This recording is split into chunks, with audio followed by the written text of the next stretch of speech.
Using either a screwdriver or a 3/8" socket, remove the one screw securing each burn tube on the left side of the firebox. The right side of the burn tubes is not secured with screws. Once the second burn tube has been removed, the baffle may become unsupported and could fall. Be prepared to support or remove it carefully.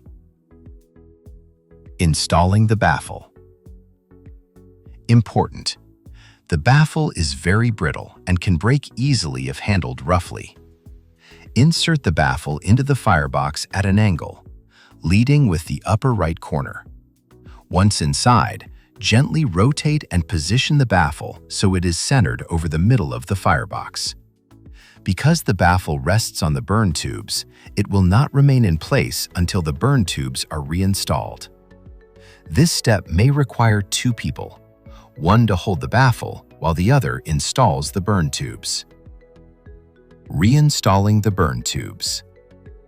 Insert the right side of each burn tube into its mounting hole first. Rotate and position each tube so the air holes face toward the front of the stove. We recommend installing the front, first row burn tube first, as it will help support and hold the baffle in place while the remaining burn tubes are installed. Once all burn tubes are properly positioned, reinstall and tighten the retaining screws on the left side of the firebox.